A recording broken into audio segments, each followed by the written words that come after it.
అరే రే చింటుగా, ఓం శాంతి. ఓం శాంతి అన్నా. రే చింటూ, బాబా ఈరోజు ఏం చెప్తున్నారంటే, ఇక మనము కొత్త ప్రపంచానికి వెళ్తూ ఉన్నాము. ఈ దుఃఖపు మాటలన్నీ కూడా ఇక్కడే సమాప్తమైపోతాయంట. అందుకే బాబా ఏం చెప్తున్నారంటే, ఏవేవి పాత విషయాలున్నాయో, జరిగిపోయిన మాటలున్నాయో వాటన్నింటినీ మర్చిపోండి అని బాబా ఈరోజు మనకు చెప్తూ ఉన్నారా.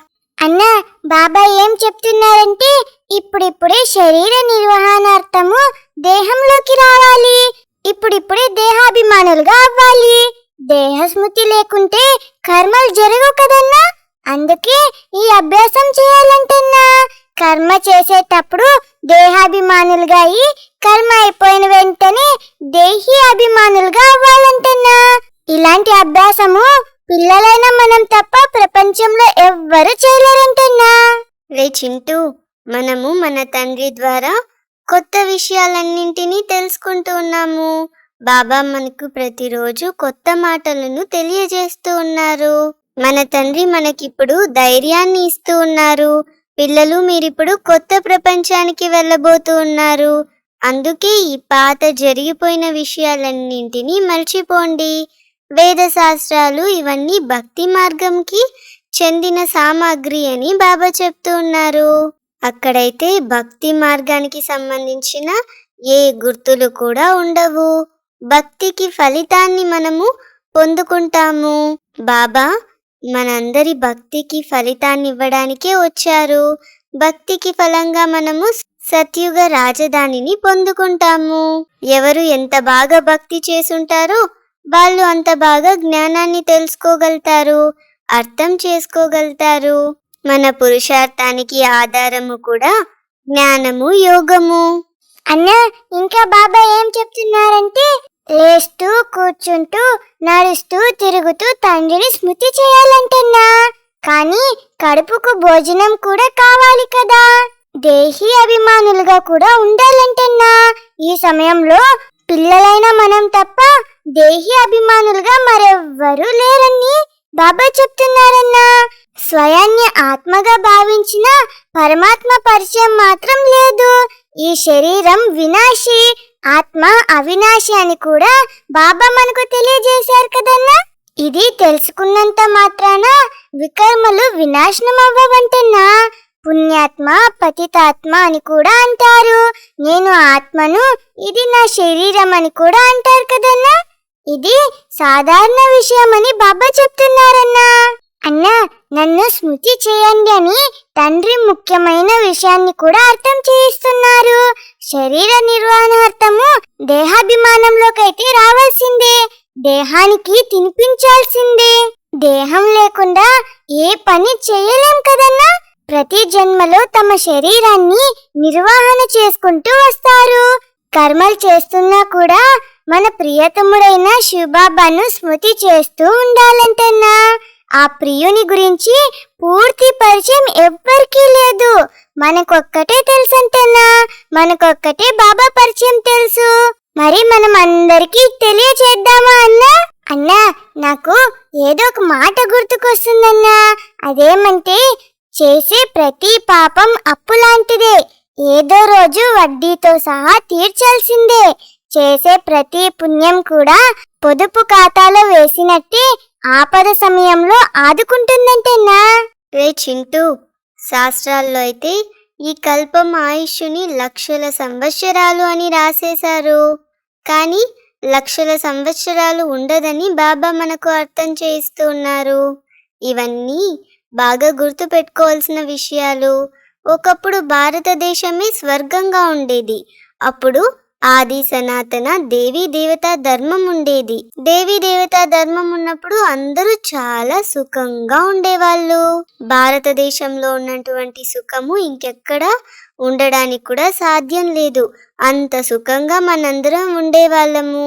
అప్పుడు ఇంకే ధర్మాలు కూడా ఉండేవి కాదు.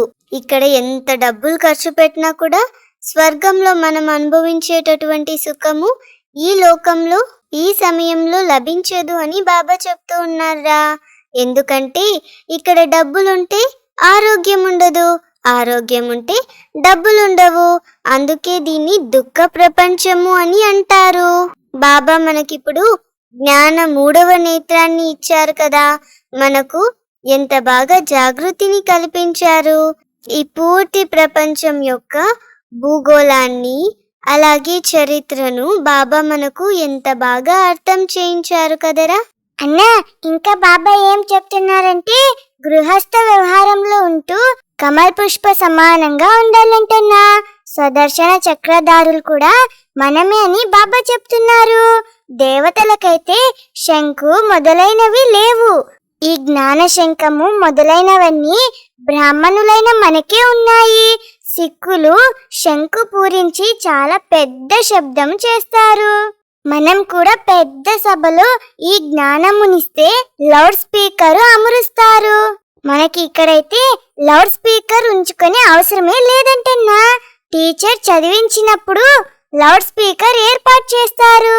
మనం కేవలం శివబాబాను స్మృతి చేస్తే వికర్మలు వినాశనమైపోతాయి. మనం సర్వశక్తివంతులైన శివబాబా పిల్లలం కదా. శబ్దము దూరానికి వినిపించాలని మనం లౌడ్ స్పీకర్లు పెడతాము. పోను పోను అవి కూడా మనకు ఉపయోగపడతాయంటన్నా. మృత్యు కూడా మన ముందే నిలబడిందని బాబా చెప్తున్నారు. ఇప్పుడు అందరూ తిరిగి ఇంటికి వెళ్ళాలని మనకి బాబా అర్థం చేయించారన్నా. మహాభారత యుద్ధం కూడా ఇప్పుడు ఎదురుగా నిలబడి ఉంది. గీతలో కూడా మహాభారత యుద్ధం జరిగిందని వ్రాశారు కదన్నా. రే చింటూ, ఇక్కడ అందరూ శాంతి కావాలని కోరుకుంటారు. శాంతిధామము ఆత్మల ఇల్లు కదా. ఎవరు తండ్రిని తెలుసుకుంటారో వాళ్ళే తండ్రిని ఆస్తిని స్మృతి చేస్తారు. అంతేకాకుండా ఆస్తిని పొందుకుండే పురుషార్థాన్ని కూడా చేస్తారు. అన్నా, ఇంకా బాబా ఏం చెప్తున్నారంటే ఈ జ్ఞానాన్ని తండ్రి నేర్పిస్తున్నారు. సత్యుగంలో ఆత్మ జ్ఞానం ఉంటుంది. ఈ శరీరం వదిలి ఆత్మనైన మనము మరో శరీరాన్ని ధరిస్తాము. దీనిని ఆత్మాభిమాని స్థితి అని అంటారంటన్నా. ఇది ఆత్మ జ్ఞానము. దీనిని ఇతరులు ఎవ్వరూ కూడా మనకు ఇవ్వలేరు.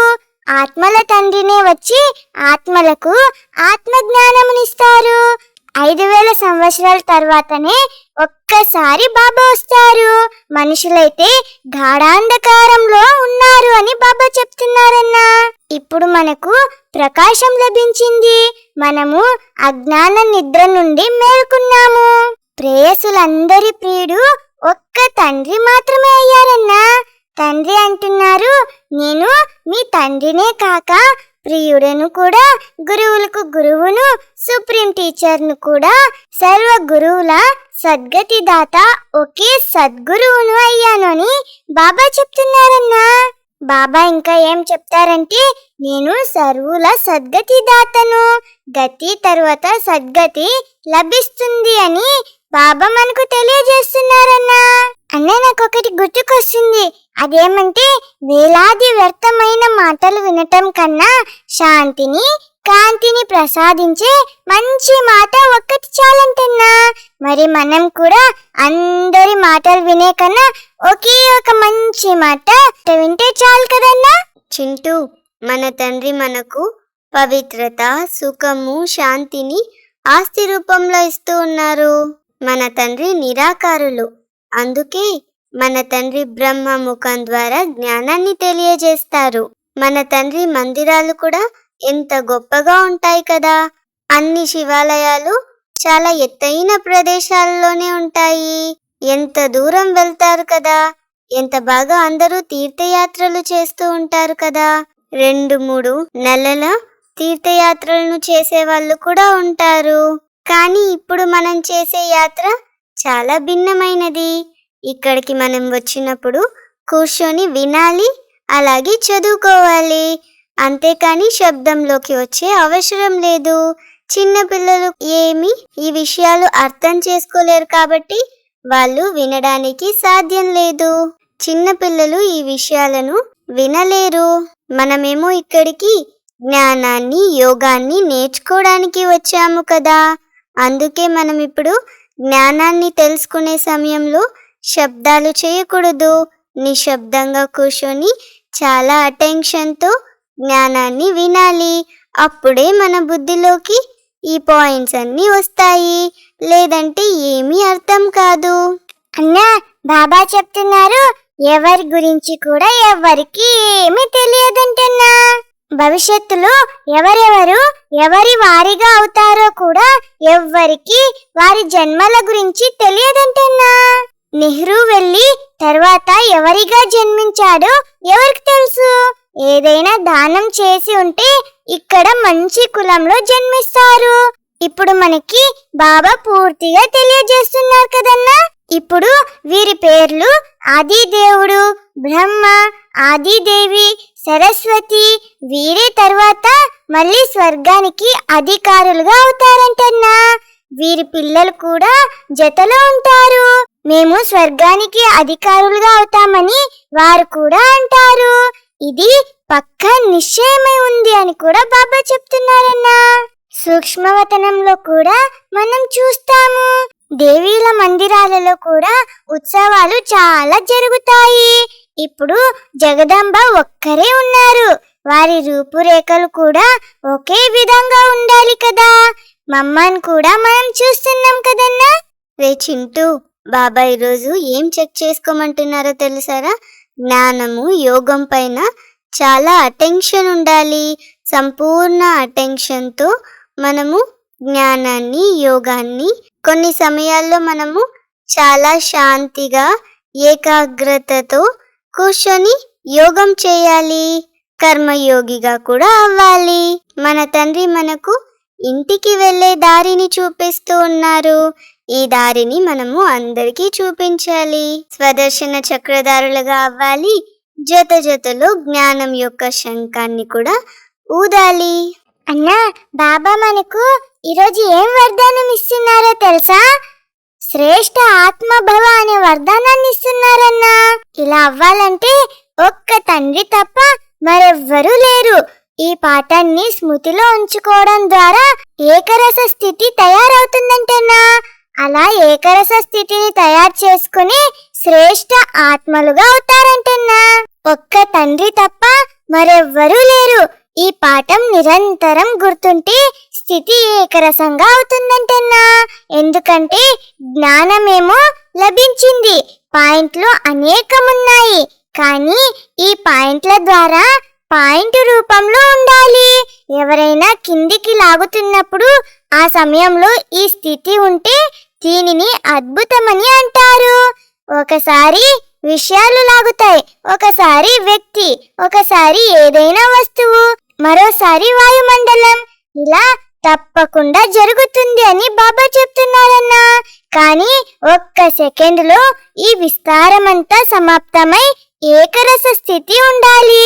అప్పుడే మనలను శ్రేష్ఠ ఆత్మభవ యొక్క వరదానులని అంటారంటన్నా.